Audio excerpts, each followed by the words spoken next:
of the official and what step need to be taken to verify if he or she was misleading the parliament to say that he's sick, because as you have said, he said he's sick, but we've seen him on the award, receiving an award, speaking there when he was receiving, had some remarks, and there were no signs of being sick. But we are not doctors to try and get an accurate answer to say this one is not sick, this one is sick. But I think there's an investigation that is needed on that matter to say, before we accept these apologies from the DG, but let's satisfy ourselves. Let even the minister who signed off that leave, that sick leave, to satisfy himself to say, is the DG really sick or is playing us? Because we're serious here, we're doing a work of the nation. So I don't think that anyone can just keep not once, twice, not, so now it's become a norm that when we have to have a meeting with the DG and the DG is sick, but thereafter he is able to continue with other businesses that he likes to attend. So I think we need to have that engagement. What do we do going forward to satisfy ourselves about this apology? Thanks, Chair. Thank you very much, Honorable Law. No, thanks, Chair. Let's put a disclaimer. We are not doctors or trying to question any other thing.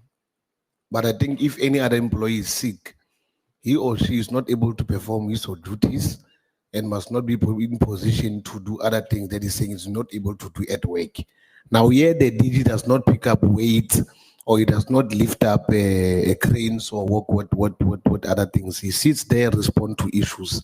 And if he's seen in public, while he's saying he's unfit conditionally to perform a duty or to do any other thing, it's contrary to what he's saying to us. Hence, we are saying to ourselves as a committee, we are not accepting the apology. It's quite questionable, and I think we must also look onto it because it's undermining and it's subjective. It's subjective in such a way that it only happens when it comes to the portfolio committee. But at all events, G20, G10, P20, there's no sickness. There's activeness that we see in the sidelines. So we must deal with such because we are not here for a ride. Part of the issues that we are confronted with as the portfolio committee is because of maladministrations that we are confronted with to the DG who cannot answer to issues. So I'm saying to you, Chair, that we are rejecting it. And I don't think the next meeting must have such apologies because it's not going to be assisting us. Thanks. Thank you very much. What is a G10?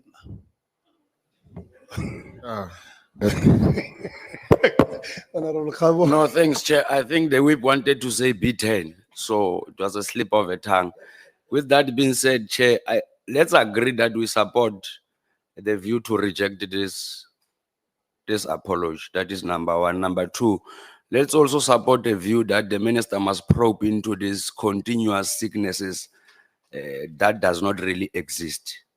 I'm putting it to you today that later we'll even share some pictures of the DG. And Minister, you must tell us, out of your observation, we know you are not a doctor, but out of your observation, you'll have to tell us, does this person look like a person who's sick? And if he's sick, why is he not in bed? And with that being said, Chairperson, you can't spend more than 30% discussing a person who does not respect himself and does not respect his duties. So let's just reject this apology, find ways of exploiting and exercising our powers differently from both the minister and ourselves as a committee. Thank you very much. Thank you very much, Cesar. No, thanks, Chair. I think you would have done justice. I think the members would have done justice on the matter of the ill the Director General. There's one, Chair, that I think we're not dealing with, and I think at some point we would have agreed as the committee that we also have an issue of the DDG of the university branch. Chair, we have a lot of issues in universities. Most recently, there was a serious protest in one of the universities in KZN where there was a supposed leaked paper for final year students.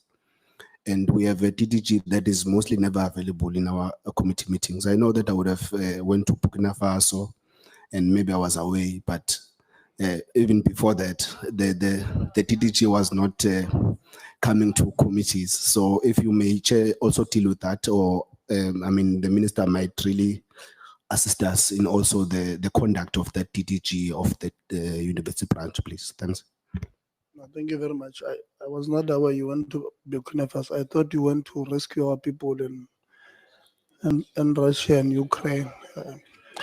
I thought you guys went there to fetch them, but no, we're not fighting. I was not aware. But the concern is noted. It's valid, Minister. I'm sure you will weigh in on it.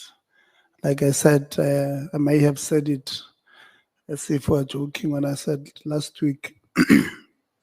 Members did indicate that the sickness levels, I think that DG, they depend on the day. If it's Wednesday, is not well. And any other day he seems to be well. And last week, I think he was receiving some award from University of Johannesburg, if I'm not mistaken, on Thursday. And then he was not sick to attend that part. So that's what they were saying, that the minister looks, the DG looks fairly fit here. So Minister, I'm going to give you to lead the presentation. Saus, when we have a meeting on a Wednesday, we write to you and say, please give us a presentation on this day. Saus decided not to give us the presentation. They've just given it us today. And the problem with that, President and SG, is that you are making it difficult for us to thoroughly engage the presentation, help you raise some of the issues that you may want to raise with institution on your presentation when we only receive it last minute. So please, next time when we ask, the reason why we require a presentation on time is so that we are able to engage your presentation well. So as I give you, I think it's only fair, Minister, that we also inform your, announce that the big institution in South African football, the Bafana Bafana of South Africa, domestic football, won yesterday as expected 2-0 in a very rainy Orlando Stadium. So I hope you'll be in a good mood, because when such a team wins, the mood of the country changes. And then later on today, we're supporting Makesi, so that the noise levels of this country come down. So Minister, if you can lead the presentation of the department. Thank you very much. Thank you very much, Honorable Chairperson and members of the Portfolio Committee. Let me thank you for this opportunity to present the department's comprehensive state of readiness for the 2026 academic year. And today's presentation marks, I think, for us an important inflection point, Chairperson, because both in terms of the operational preparedness of our institutions and the broader structural questions we must confront regarding access, equity, but also sustainability in the post-school education and training system. I must first express my appreciation for the committee's consistent engagement with the department and its entities, but also for your oversight role, which we believe remain central and consistent in ensuring that we expand access to higher education and skills development. And we also do so with accountability, with efficiency, and also a long-term vision. In preparing for this, I must start by saying this, Chairperson and members, that we had an engagement with not just internal structures of the department, but also with the students, SAUS, SAVETA, SAPCO, and also or the University of South Africa Forum couldn't make it, but we've had also several engagements with them as part of the preparations for this meeting. In fact, SAUS was so enthusiastic, Chairperson, in their presentation to our meeting that they thanked you in advance for your role in the PSET sector. I committed to the President that I'll deliver that message personally. The 2026 academic year is not, I think, for us just an administrative cycle. It arrives at a time when the system is obviously under considerable pressure. A growing core of young people demanding access to university, TVET, and community college education, a funding mechanism, which is the NSFAS, that has been under immense fiscal strain, and I think you've had even the comments by some indicating that we need to shut it down. Persistent infrastructure deficit, especially in student accommodation and digital connectivity, and I think we'll get more details as it relates to that. But also a changing global and local labor market, which demands more relevant and responsible training pathways. So despite these challenges, Chairperson, I want to assure the committee that our department has undertaken, as I said, detailed cross-cutting work to ensure that institutions will be ready to open for the academic year on time, with firm academic calendars, with student funding systems in place, and on-campus registration support mechanism also operational. Let me briefly sketch, Chairperson, the scale of what we're preparing for. So about 856,000 learners are currently writing their national certificate exams based on trends. We anticipate that 428,000 or so of these will have a bachelor pass. And I know that in the streets, word is that once you have a bachelor pass, you therefore have access to university. We've already indicated and repeated this message that this is not the case, and that students should work harder so that their APA scores should match what the universities expect. And I know next year we would have some students flashing their bachelor's pass in our face, demanding access. Secondly, preliminary enrollment plans we've received for 18 universities. We have 26 indicate a projected 180,000 first-time entering undergraduates in 2026. TVET colleges are also looking at a refined enrollment strategy. I think the presentation will put some meat into that. And community colleges with an anticipated 3% annual enrollment increase. Yes, there are some challenges there, and I think we will talk to those, but we, using the 2022 baseline, expect that in the CETs we'll have about 130,000 or so students. So what are the critical interventions that you'll be hearing from the presentation? One is some of the improvement made with digitization in the NSFAS and some of the work that we've done in integrating the NSFAS system. You'd remember last year there were challenges with SARS integration, and I think there's an advanced in that regard, including discussions with the SARS commissioner, and I think we have that around the corner, but I think the NSFAS will give us more details. And then the war room coordination. Initially, war room was convened at the chief director level. I'll be convening the war room with various entities, including NSFAS, SAUS, USAF, SAPCO, and various other role players. And then I know an issue which the committee is quite concerned about, on-site support or localization of NSFAS support to institutions, and I think the NSFAS will give a bit more detail. I must say that I share the sentiment of the committee and that this is something we have been pushing the NSFAS administration,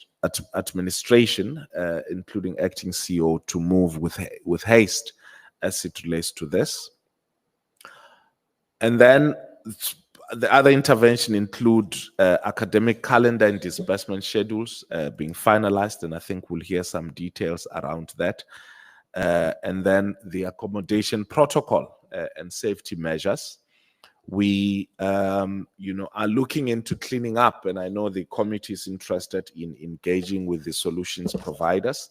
We're looking at cleaning up that space, and I think with time, we, not in this meeting, but quite soon, Chairperson, we will have to give you some details on specific decisions that needs to be taken as it relates to, that space, so that those decisions do not interfere with the reopening of the academic year 2026. The details, Chairperson, of the presentation will be led by the acting DG, Mr. Samuel Zungu. I've had the comments by the committee as it relates to the participation of our DG in the meeting. Firstly, that I think this is your meeting, Chairperson, and I think if the meeting decides to reject the apology, that's within the meeting's right, not mine. Secondly, the people's ailments are between them and their doctors, and so that's also not my purview.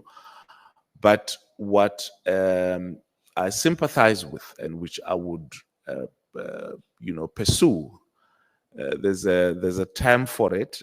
I forgot. I was trying to check with acting DG Zungu here what the term is.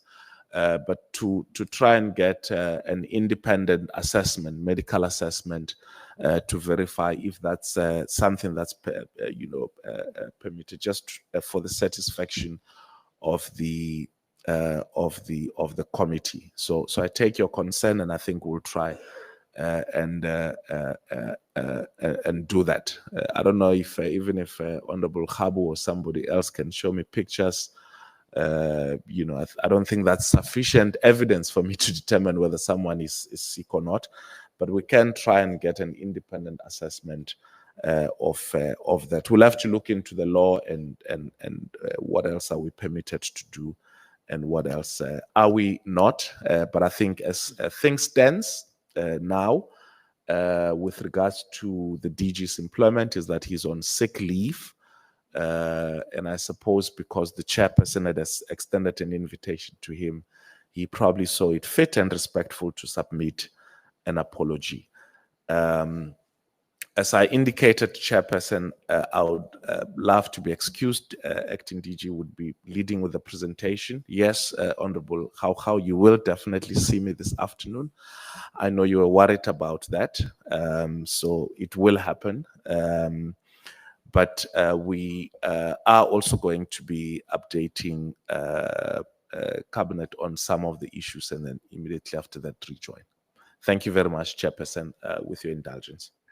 Thank you very much, Minister.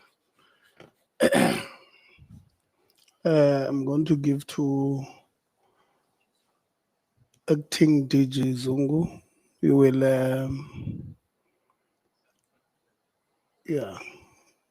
so you'll move the slides for him, and you'll present from there.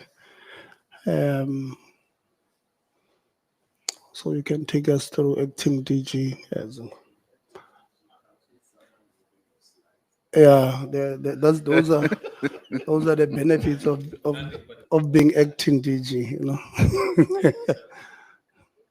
Yeah, no, thank you very much, Honorable Chair and Honorable Minister, for your opening remarks, and esteemed Honorable members of the Portfolio Committee.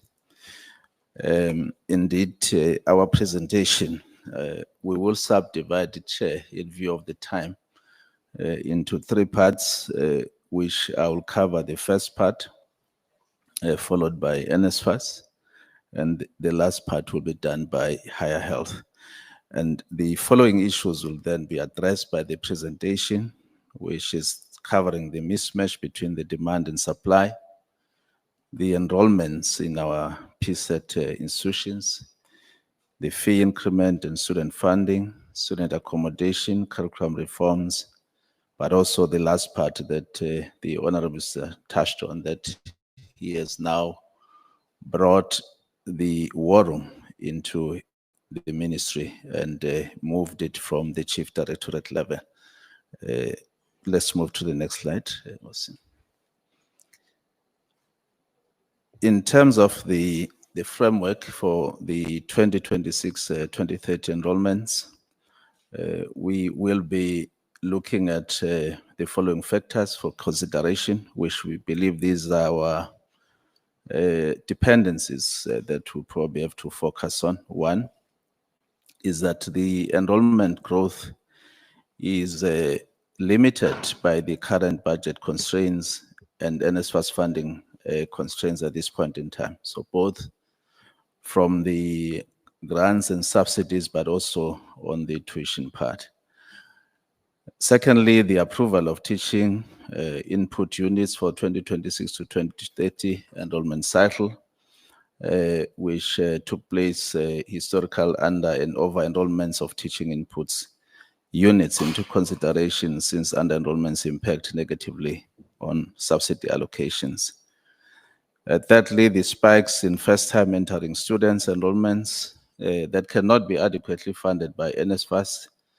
I think the Honorable Minister touched on the flow from basic education to higher education, that the volumes, particularly looking at the successes in DBE, those with bachelor passes, but in terms of our institutions, whether we're ready to accommodate them or not.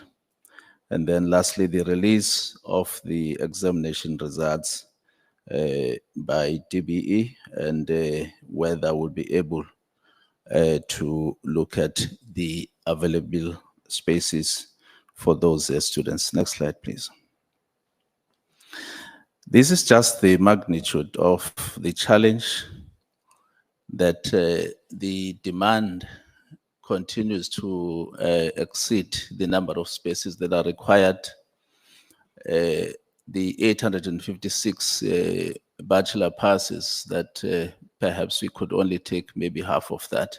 So if you look at the universities, the number that could be accommodated, about 235,000, TVET colleges, 170, and CT colleges, 130, collectively about 265,000.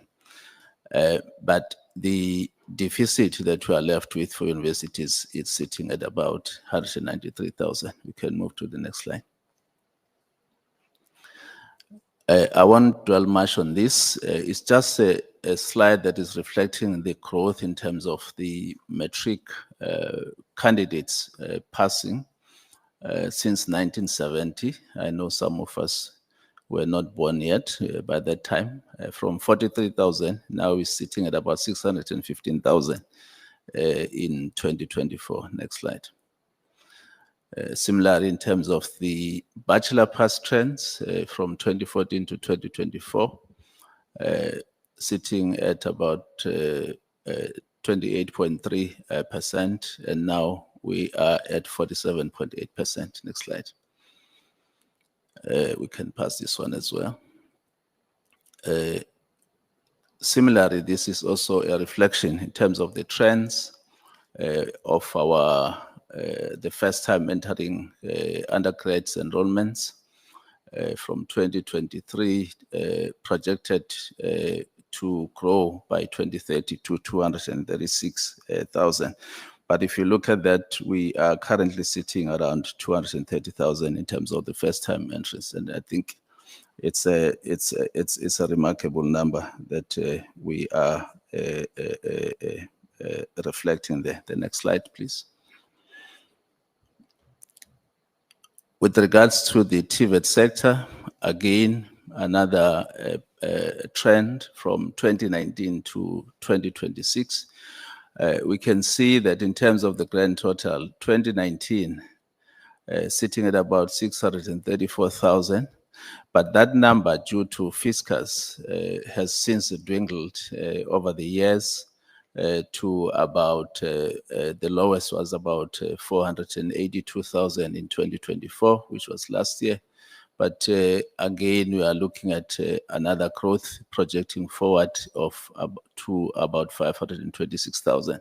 So there is a slight growth in the TVET sector, but over the years, you can see that the numbers have been dwindling due to the fiscal challenges. Next slide. Again, this is just the split in terms of the ministerial funded programs as well as the non-ministerial funded programs. But again, it's a reflection on the pressures within the TVET sector that really we haven't been able to grow as much. This is a contribution by each province, led by Gauteng in this particular instance. If you look at the ministerial funded, I think KZN is leading, followed by Gauteng at 99,000. But it also shows that our enrollments are also happening in the cities, which is a trend that we see in universities as well. But it's a matter that we'll have to see going forward, having invested so much in our rural colleges as well, is to say, how do we grow the enrollment numbers in those areas so that we can also deal with the issue of people migrating from their local towns. Next slide.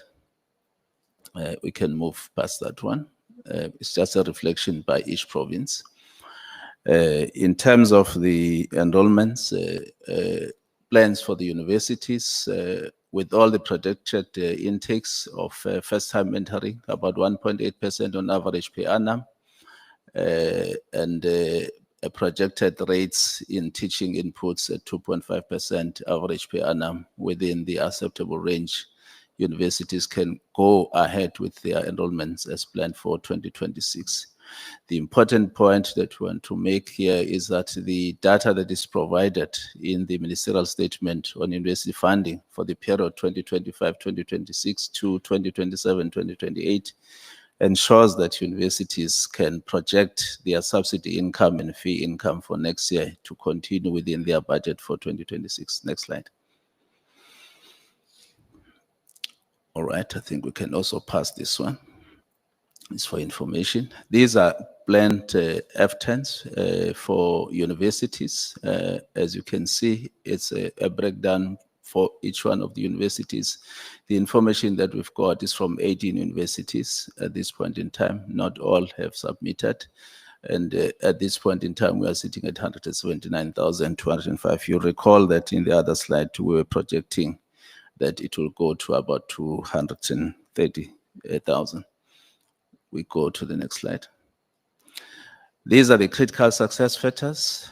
One is the release of the fee increase, which it has been done. The finalization of the ministerial statement also has been concluded, as well as the finalization of the CAS bill legislative processes, which is still en route, and the finalization of the NSFAS guidelines that is still pending. Next slide. In terms of the CT enrollments, we understand that this is a sector that seriously needs attention in terms of us growing. All the challenges that are encountered within the CET sector, but with all the interventions that we've tried to put in place, we should be able to overcome. The term of office of all 8 councils comes to an end by the 31st of October 2025. And I think this is a matter that is being attended to as well. We can move to the next slide.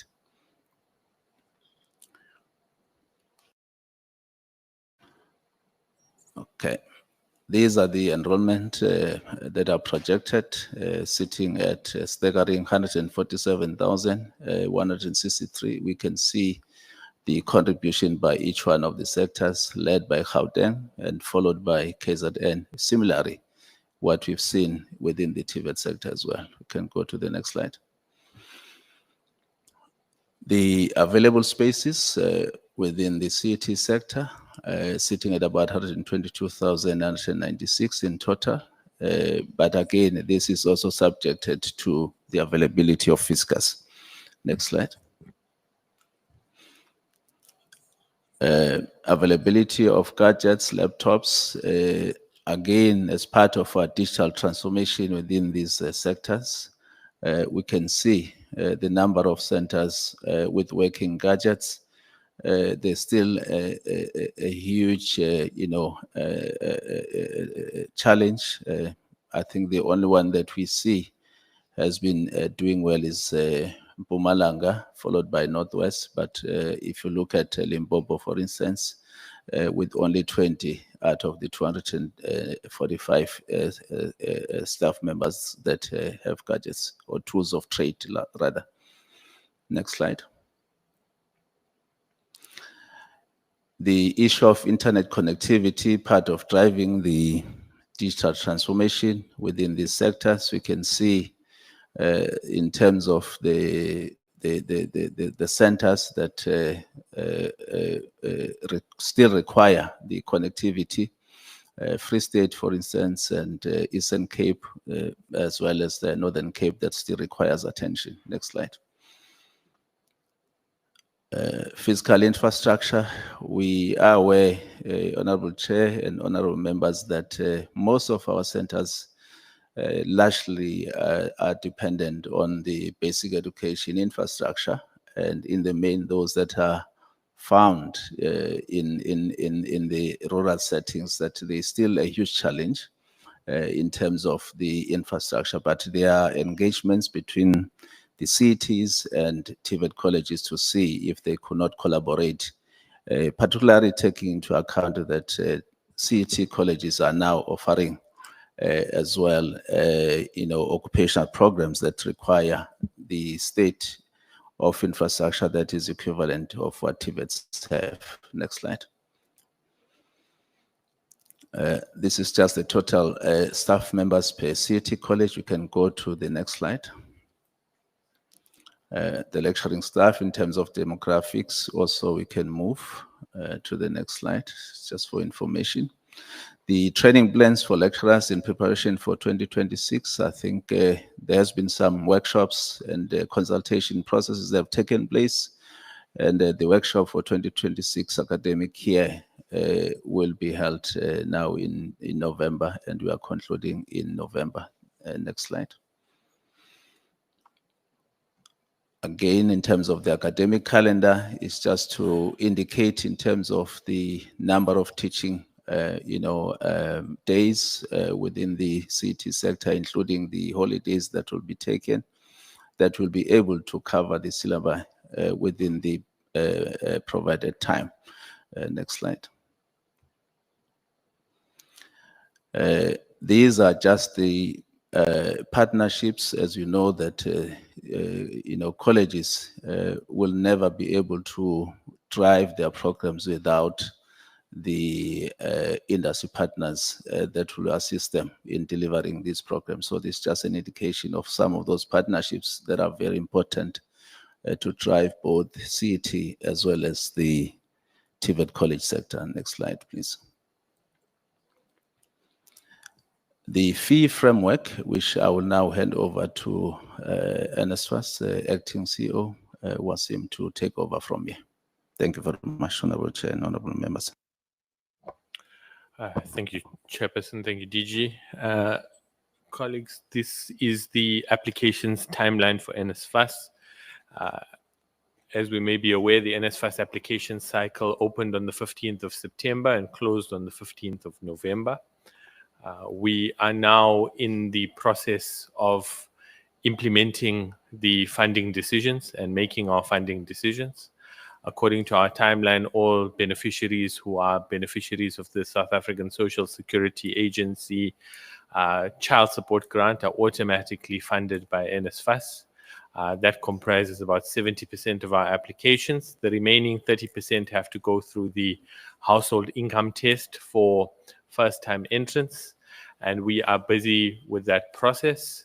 We are also processing continuing students' applications. Continuing students need to meet progression criteria in terms of the bursary guidelines to continue with their funding.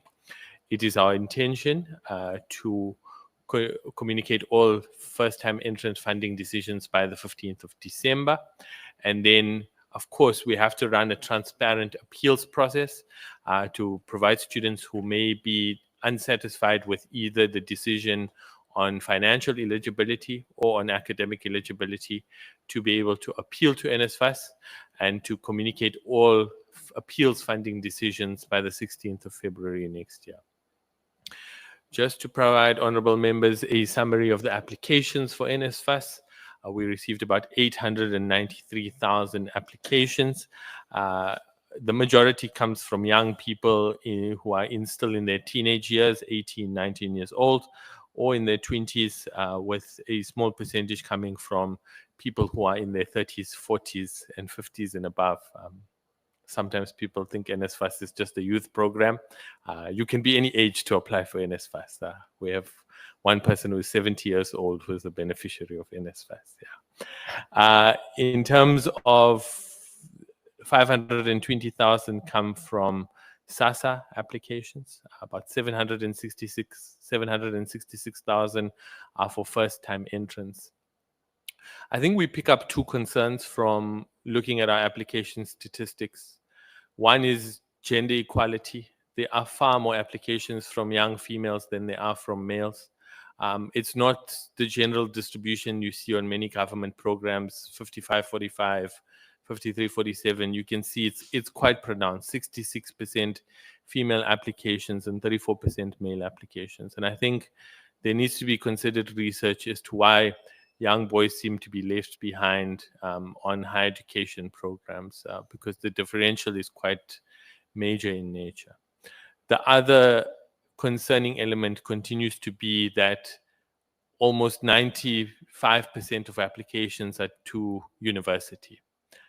Students still see university as the primary objective of pursuing higher education in South Africa. And really more needs to be done to encourage young people to apply for TVET colleges, to see the value and the benefits of obtaining a qualification from TVET colleges, because really what the statistics point to is that young people still see TVET college as a second-class degree. We have put together our disbursement schedule for the 2026 academic year.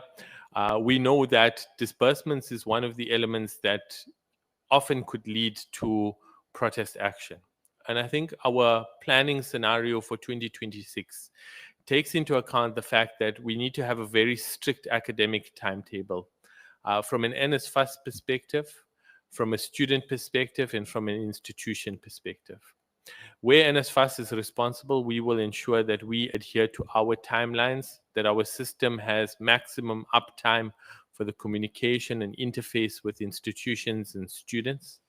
But we will also develop accountability mechanisms for institutions and students to provide us with correct, accurate, and complete data to enable us to drive disbursements. Disbursements is heavily influenced by the data that we receive from third-party sources, and receiving that data on time means that we can make accurate disbursements, which means students receive funding on time, and it ensures less amounts of protest action and a more stable start to the 2026 academic year. This is just what our academic timetable looks like in terms of the submission of the qualification codes, in terms of the submission of the admissions list, receiving returning student results. We rely on institutions to give us the returning student results so that we are able to make the progression decision. We have to ensure capacity building amongst our own staff to ensure that they are ready going into the new academic year. Ensuring that we have a final master data list of funded students, both first time and continuing. And then the main process between ourselves and institutions is the data upload of registration. Yeah. And on that basis, NSFAS will ensure that its system is ready from the 10th of January 2026 to ensure institutions can upload registration data. We are aware that each institution has its own nuances, and we want to create a standardized framework as much as possible for institutions to have a simplified method of uploading their registration data, because once we have registration data, confirmation of funding status, it drives our disbursement process. We'll continue. We see the registration period as the most critical period for NSFAS. That is the period where the propensity for things to go wrong is highest, and we intend to be fully deployed, agile and flexible during that period to support institutions. Our period does not end there with engagement. We intend to continue to have regional engagements with institutions of higher learning, induction programs for student representative councils, as well as communicating fee adjustment processes, as well as adjustments which caused quite a great deal of issues this year. Members will remember that in the 2025 academic year, we faced quite a considerable amount of issues with university students who applied during the TVET cycle.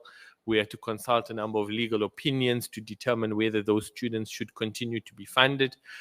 We've learned from those errors, and we've separated our application cycles to make it quite clear what students are applying for.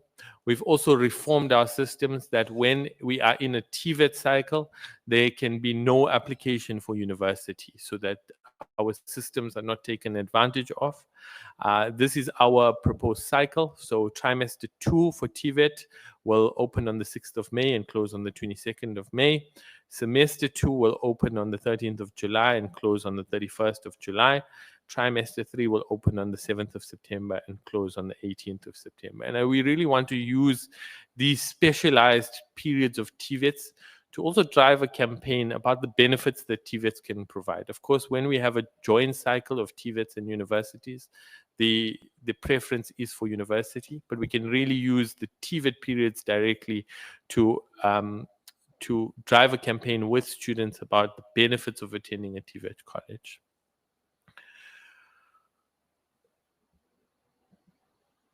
We understand, again, that the registration period is the most critical time. It is when students need the most amount of support. It's the period when institutions need the most amount of support. And therefore, NSFAS has developed a full-time capacity schedule where we will have full-time staff deployed at each institution of higher learning from January to March to ensure that there are people on hand to support students and to support institutions. This is, of course, complemented by our back office support, our contact center, which is available through a number of channels. But we are aware that students, particularly first-time entrants, it can be quite an overwhelming experience, particularly if you're traveling from afar to come to an institution of higher learning, and that in-person support is quite important for students during the registration period.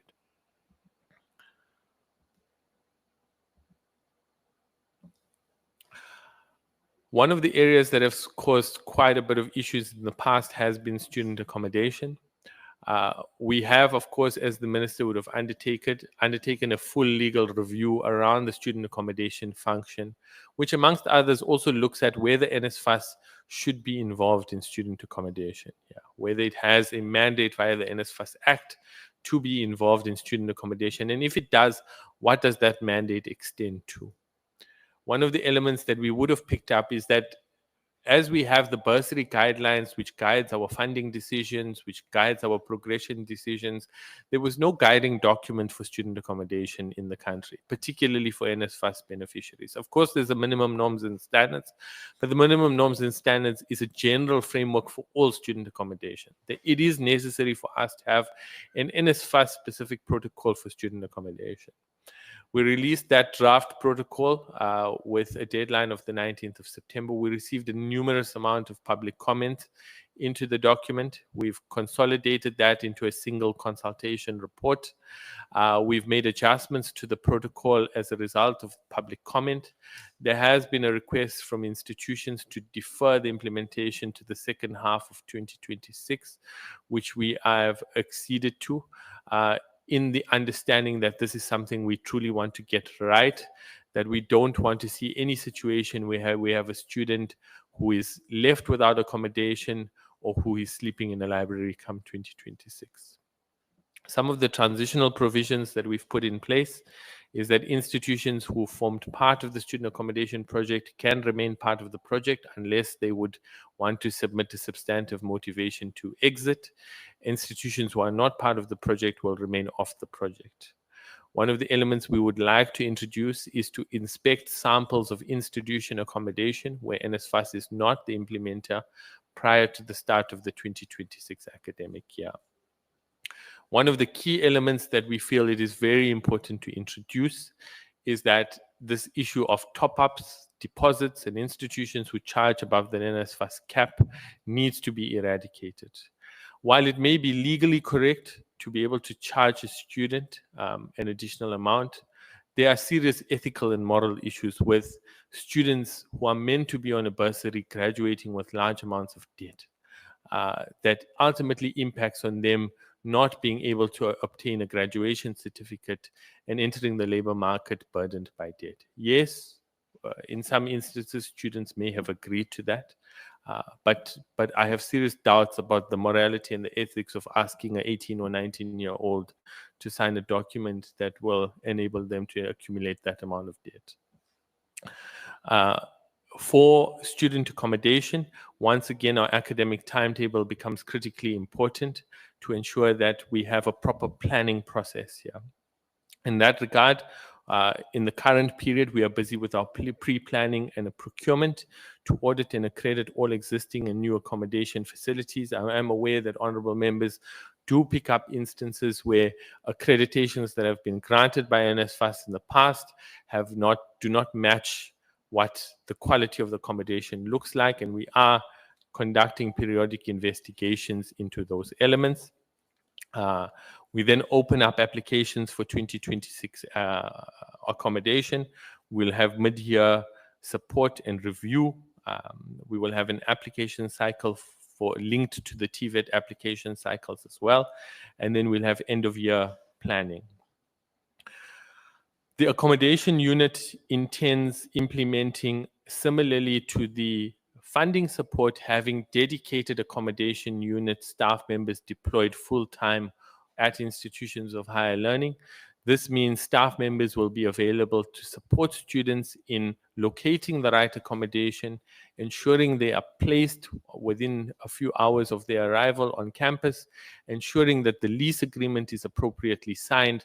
And if we get that process right, it means the downstream impact becomes much easier, because once you've confirmed all of the details, it means your disbursements to your accommodation providers will also be on time.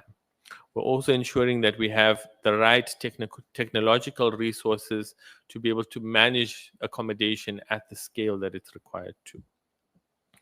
The methodology that we're going about to improve student accommodation is a strict adherence to the DHET calendar, acknowledging the different TVET start dates and end dates, and across all our interfaces, making sure that communication is key, that students and institutions understand that the plan that we have for accommodation. Having a centralized real-time online students for the onboarding of students and institutions, having enhanced student support and feedback mechanisms. It shouldn't take us 6 or 7 months to be able to identify that students are staying in unconducive environments. Students should be able to have a feedback loop that enables them to report challenges that they're having with accommodation, and for us to deploy resources to ensure that that is attended to. We're using our 2025 data to accurately forecast 2026 accommodation needs. We are aware that in some instances, we still have infrastructure backlogs, and in those cases, we'll continue to pay the direct accommodation allowance to students. But at least we know, at least it's not an issue we're dealing with in April or May. At least we can project from now where we have shortages of accommodation and where we can encourage young people to adopt and take the travel allowance instead of the accommodation allowance, we will do that. We intend to have data-driven reporting and reconciliation with NSFAS. We, as NSFAS, we intend to take over the payment functionality of landlords and remove that from the solution partners. We are preparing ourselves to take over, and this will give us more control over the disbursement process and ensuring we can give better feedback to landlords over payments.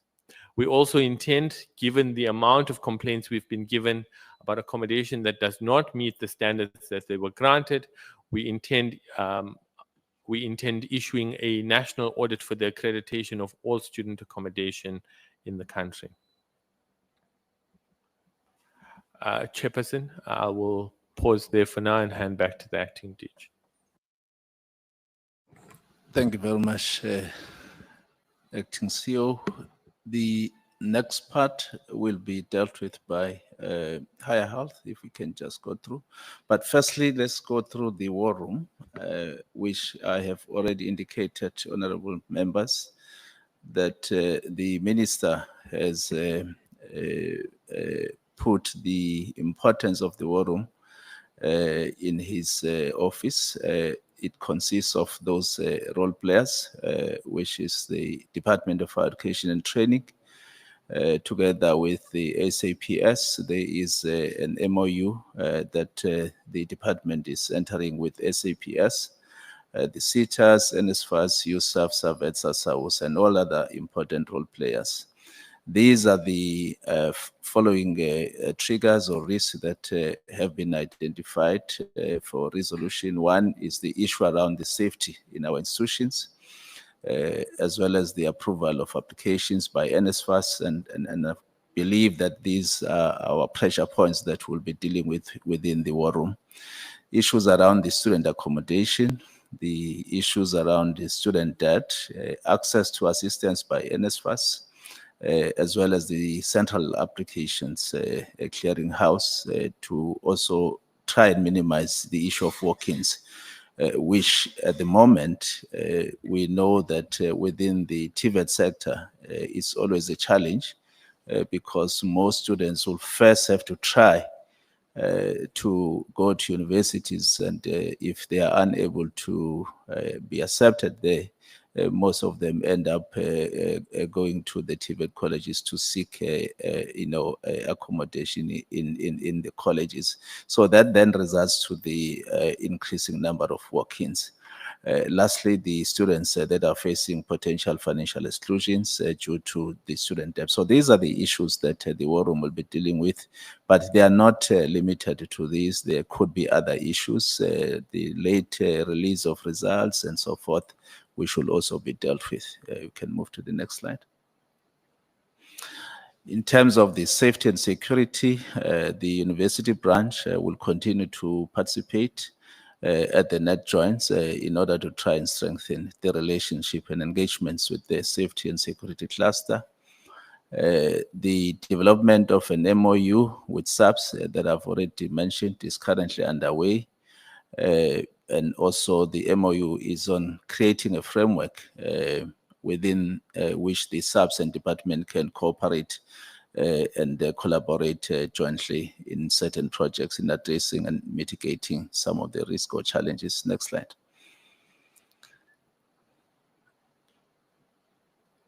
Next slide, please. All right. This is again the issue of the security protocols within the colleges that we'll be dealing with and trying to make sure that all our campuses are safe. Can move to the next slide, please. It's just for information. This is the recruitment plans for both the TVET colleges as well as the CET colleges. We know that it has been a challenge in terms of filling the positions. Phase one, all the positions which directly affect the functions of colleges for both CET and TVET colleges at regional offices as well as head offices. But I think DDG Ngwenya will reflect more on this if there are any questions of clarity as to how far we are gone in terms of the recruitment plans. We can go to the next slide. Again, it's just an indication in terms of the number of posts that have been advertised and how many of those are in process of being finalized and those that have already been finalized. Next slide. Again, it's just an update on the progress that has been made, both at colleges, regional offices, as well as head office. We can go to the next slide. I will hand over to Higher Health to take us through in terms of their preparedness for 2026. Thank you, Acting DG. Thank you, Chairperson. Perhaps before I go into the slides, my presentation is to highlight the critical role that Higher Health plays in providing comprehensive support to students in the post-school education and training sector, and particularly focusing on issues of student health, student psychosocial well-being, and importantly, the issue of student safety. On this presentation, I will touch on the work that we have put in place to address campus safety, the psychosocial support services that are available to students, the early detection mechanisms that students can tap into if they're confronted with any challenges, the crisis response protocols, institutional accountability, and the work that we will be doing to review the GBV policy framework. Chairperson and members, just to remind the committee that a lot of work has been done by Higher Health in the past, especially during times of crisis, and studying in the period of HIV/AIDS as a pandemic in our sector, and then also in the period that as a sector we were dealing with the COVID-19 pandemic, and recently with gender-based violence have been declared as a national disaster. There is a need for a sector coordination, and that role we see Higher Health actively play a role on it. In terms of the next slide, please, on campus safety, there's a number of protocols that were put in place after the COVID period by Higher Health. And one of those is a campus safety audit protocol. Mainly what needs to happen at this point in time, recognizing all that work that has already been put in place, is the implementation of the protocols. What does this protocols touch on? It basically points to basic checklists of how campuses can use the checklist of ensuring that there's overall general safety on campuses, starting from lighting around the main areas such as your libraries, residences, the hotspots, and also working with the SAPS campaign on one officer per campus to try and integrate the Higher Health Peer Educator program so that there is a broader evolution of movement on safety around our campuses. And also working across all the institutions to socialize and train all our staff on matters of safety so that there is awareness that is generated in the sector around issues of campus safety. If we can go to the next slide. Some of the protocols that are currently in existence that require implementation, and most of these protocols were aligned to the GBV and Sexual Offences Act. Mainly, the GBV implementation guidelines have to be implemented. One of the important of these guidelines is a code of ethics, which basically educates about the relationships, how we coexist with each other as students, as campus communities, as stakeholders in the PSET sector. student-staff relationships. How does the guiding the sector in terms of the issues of student-staff relationships, campus safety audit guidelines, safety in residences, whistleblowing, statement of complaint, responsible office, student-staff travel, protocol on sexual offenses, as well as safety in private accommodation. These protocols, Chairperson and members, they are existing and require implementation in earnest through a considered effort by all of us as the stakeholders in the post-school education and training sector. More importantly, because if you go to the next slide,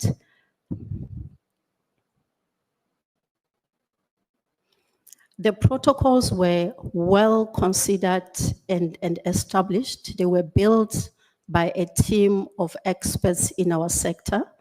There was a GBV technical task team that was put in place by the minister, and it drew capacity from the NPA, from Higher Health, Department of Women, Department of Health, Department of Social Development, South African Police Services, the students' structures, as well as civil society. So all those protocols that I mentioned above, they were developed in consultation and being driven by this technical task team that got in place, and we just fell short of implementing this guideline. So our highlight for, in fact, our appeal to all of us is that we need to go back and implement the work that has been done so that we can try and raise awareness and avert some of the challenges that we are seeing in our sector. Next slide. Next slide.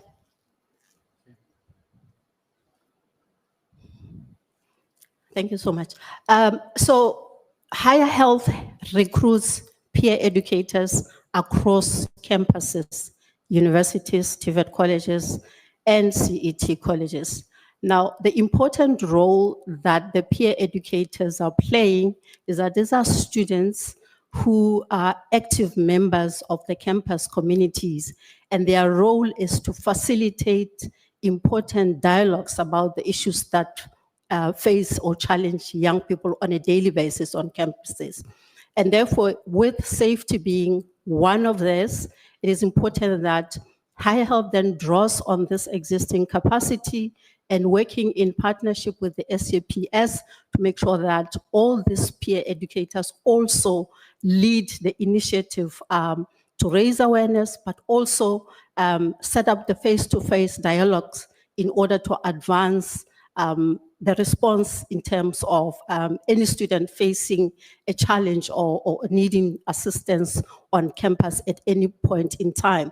There is a 24-hour crisis helpline that is available from Higher Health at no cost to students that students can tap into, and they're able to report any incidents that make them uncomfortable on site. So this is another immediate quick win that going into 2026 academic year, we can immediately capacitate these young soldiers to be able to pay it forward and assist other students to be safe on campuses.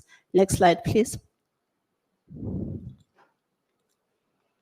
I've spoken to the issue of the national roadshows, going to campuses, training on the protocols, and actually making sure that all staff that interface with our students, resident staff, campus security, our SRCs, our campus counseling units are all well versed with the issues that Higher Health is dealing with and students are dealing with, so that when students present themselves to these institutional structures, that they're able to get the necessary guidance and support in order to be able to deal with the challenges that are facing. So this is our plan in the next academic year, Chair, to just be on the ground and working with institutions to continuously raise awareness and to continuously train students and staff to make sure that all these important issues are addressed, Chair. Next slide. The early detection mechanisms that currently exist are basically around these areas that Higher Health is focusing on: sexual and gender-based violence, intimate partner violence, gender-based violence, mental health, which is a big one in our sector, HIV, TB, substance abuse, pregnancy, contraception. We are almost at the final stage of automating this process and making it available, readily available on students' phones through the app so that they can do risk assessments on their own and obtain scripts that can be able to guide them where they will seek support and get help. So these are quite important, and this is really what defines the work of higher health at campuses, so that students know how to deal with other issues that are non-financial. Next slide. The big one, Chair, is gambling that has come into the fore, and we are again using our peer educators to generate awareness. We are currently running a social media campaign on the dangers of gambling and just sensitizing young people to avoid any opportunity to gamble their resources. But a much more sustainable approach would be a financial literacy program that should actually ground young people in terms of budgeting, understanding the use of money, what to do, what not to do, how they must use their bursary fund, and be able to budget and manage the little resources that they have. And in that way, then they would be able to avoid any feelings for trying to raise additional sources through alternative measures such as gambling. Again, here, the toll-free number is available to extend support to any type of student that may be trying to get out of the gambling addiction. This is an important one, Chairperson, and this is what we are monitoring to see how we can actually extend that support to the sector to address the issue of gambling. Next slide, please. This is the toll-free number, which we will be erecting in most campuses, and partnering again with the department. We will be making sure that this is visible and young people know what number to call if they are confronted with any issue of safety on their campuses. Next slide.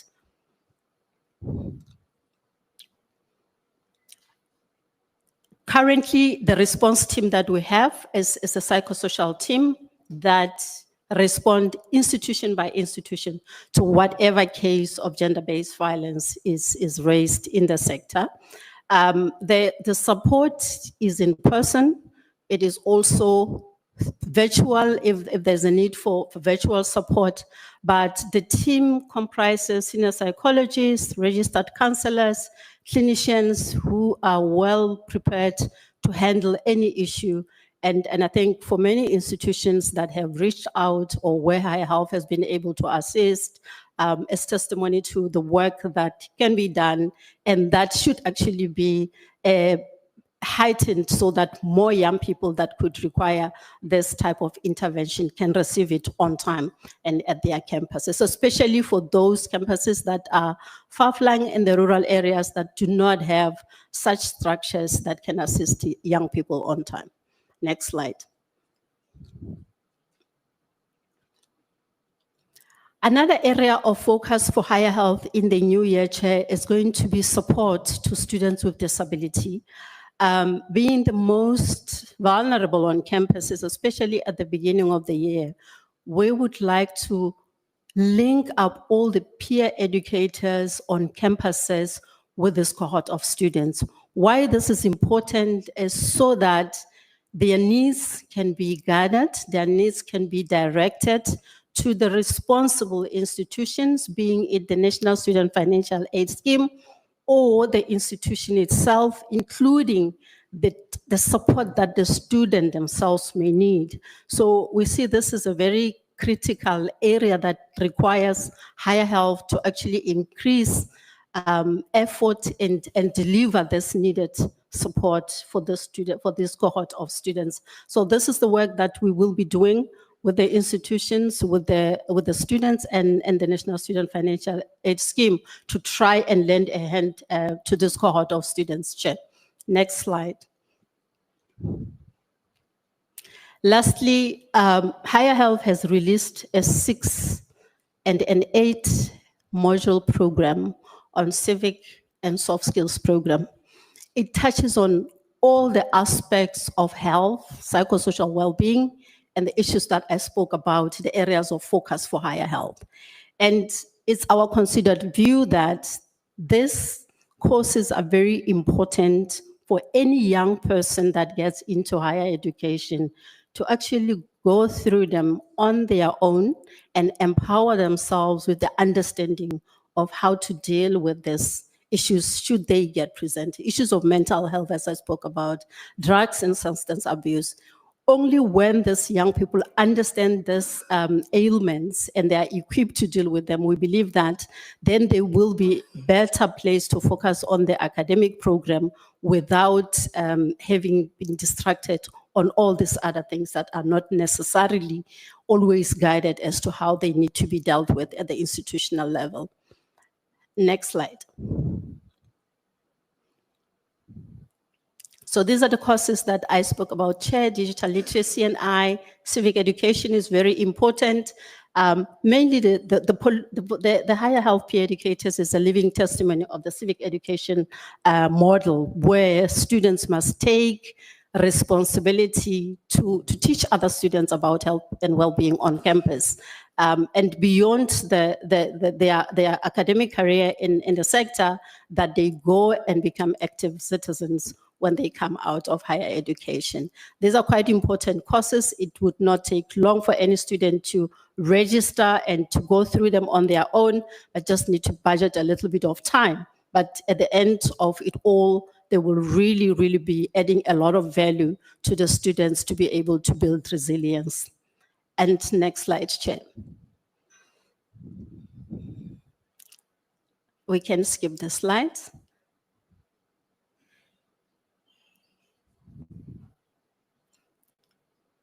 The peer mobilization program is quite an important tool for higher health, and really it can be used for any type of intervention that we would want to implement in the sector. I did indicate that these young people, they take on quite an important role of assisting other young people. They organize workshops, they deal with topical issues, they guide students, and especially our first-year students. And therefore, it's a model that we need to embrace as a sector because it can actually help us to deal with the most challenges that we are dealing with on campuses. And the next slide. Particularly on the issue of GBV chairperson and members, we are partnering with the NPA. This is important because in terms of how at institutional level the cases gets reported and how the victims are assisted is important to follow the Sexual Offences Act. And therefore the work that happens with the NPA on the protocol that the protocols that we need to follow has to be able to help survivors in a very sensitive, responsible way, but also that empowers the survivors with the important information medically as well as the legal procedures that they should be able to follow. So we believe that NPA coming into this space and working with our institutions, with higher health, would actually assist, create a space where the cases can actually be speeded up and the victims can actually be provided the support that is needed through all our coordination and making sure that we provide the necessary information. Next slide, Chair.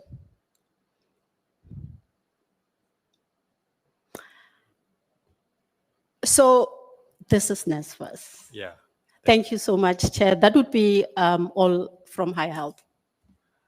I think that, Chair, just to reinforce our previous commitment that we intend to have full-time capacity present at institutions of higher learning for the registration period.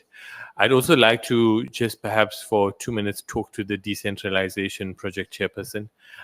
We have embarked on the process of decentralization.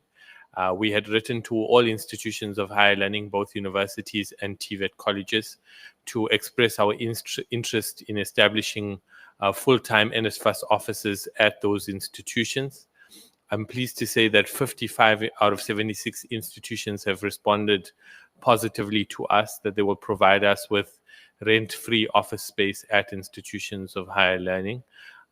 We concluded our wage agreement or bargaining agreement with organized labor with the support of DHET, and that was a critical component in us being able to bring labor back to the consultative forum for the consultation process. Of course, decentralization or regionalization of NSFAS services requires quite a strong labor component to it, because we are recommending, rather than burdening the wage bill of NSFAS, that existing capacity which exists at national office be devolved into institutions of higher learning. And that, of course, is a transitional process that requires ongoing consultation with labor. We are pleased to say that we've had a couple of consultations with labor already. We will be opening up the process of advertisement of positions not too long from now. And we hope that over the next 12 months, we will find presence in the 55 institutions that have agreed through phase 1. And in the next 24 months, NSFAS will have full-time offices at all institutions of higher learning. Thank you very much, Chair. I'll perhaps hand over to the DG to close the presentation. Thank you very much, Honorable Chair and Honorable Members. That concludes our presentation. But we wish to make these few remarks, Honorable Chair, that the department, we do recognize that the system is very complex, and we continue to identify some of the risk that we have seen during the presentation, such as the issue of connectivity gaps, as well as the lack of the integrated ICT system. Indeed, Honorable Chair, Honorable Members, we are working very hard together with MICT, CETA, in addressing particularly these gaps around the issue of an integrated system. We are also intensifying efforts to ensure a safe as well as a supportive environment for all our students. The presentation from Higher Health have already indicated some of the measures that we have put in place in ensuring that indeed we are taking care of our students. So as we present, Honorable Chair and Honorable Members, these readiness measures today, the department remains fully committed to ensuring that every institution, large or small, rural or urban, is prepared.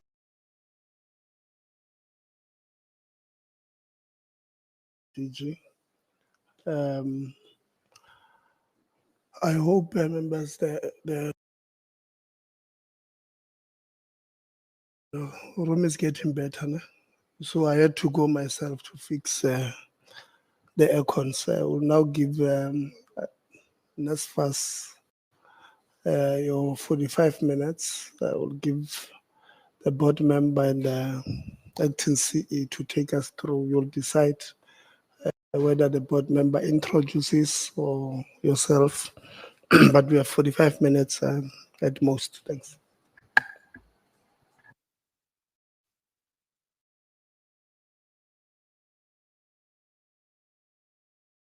I think we'll continue, Chair. I'm not going to repeat what I would have said in the previous presentation. I think we'll just speak to the elements that we would have not addressed in the consolidated presentation.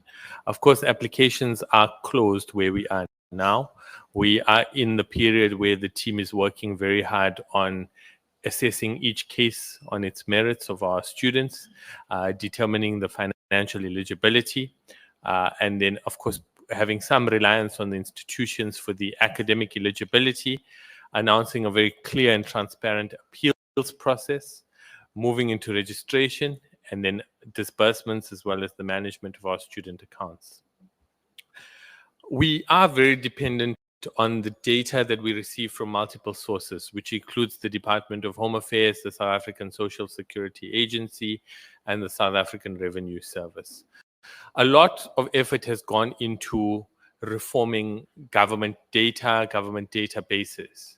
But at times, I know the Auditor General will come and present to this portfolio committee and indicate that NSFAS is making incorrect funding decisions. And we are doing as much as we possibly can to tighten up our sources and to have multiple sources that we rely on to make correct funding decisions. The National Treasury has indicated to us that it can support us in assessing household income, whereas we rely on primarily those three data sources.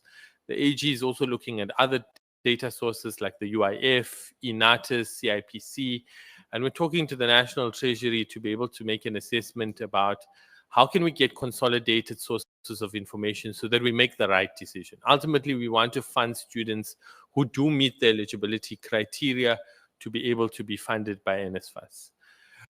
The other concern I have somewhat is that when our funding decisions are tested by Auditor General or by other third parties, you do have a timing issue, right? So household income is not stagnant. What your household income is today may be different in what it is 12 months from now, right? Households may get jobs, they may lose jobs. And as a result, I am concerned that in some cases, our funding decisions come under scrutiny, that the funding decision at the point of decision was correct, and that a household income may have changed subsequent to that. It doesn't change the funding decision, right? If the student at the time was funded, and even if household income grows above 350,000, NSFAS has an obligation in terms of the bursary guidelines to continue funding that student. And I think it's an important nuance that we keep into account. We don't see planning as an isolated process outside of our stakeholders. We've established 3 task teams with stakeholders to guide our planning processes, and this feeds into the war room of DHET. This includes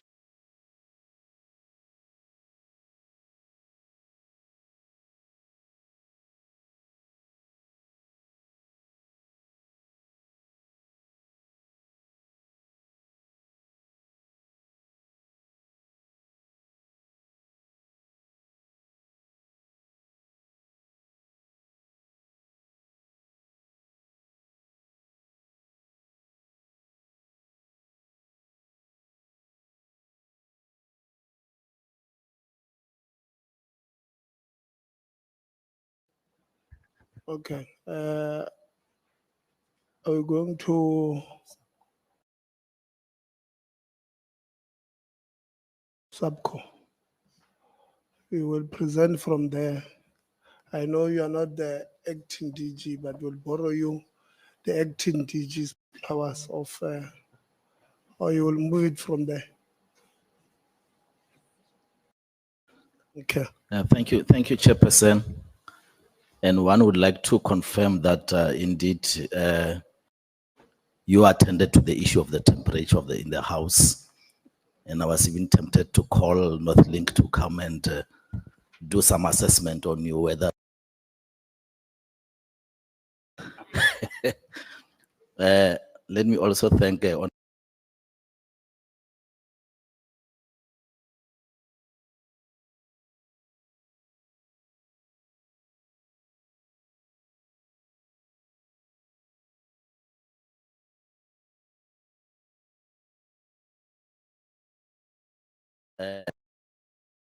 Honorable Khahau for giving us water when we really needed one. Thank you very much. So we're still going to ask you a question, even when you start like that. Yeah, Honorable Chairperson, with me is the Secretary General of South African Public Colleges Organization. He's the one that will be taking you through the presentation. And I think we will also highlight the challenges that we believe needs our concerted efforts to ensure that we do address the stigma that still lies out there in terms of the preference of university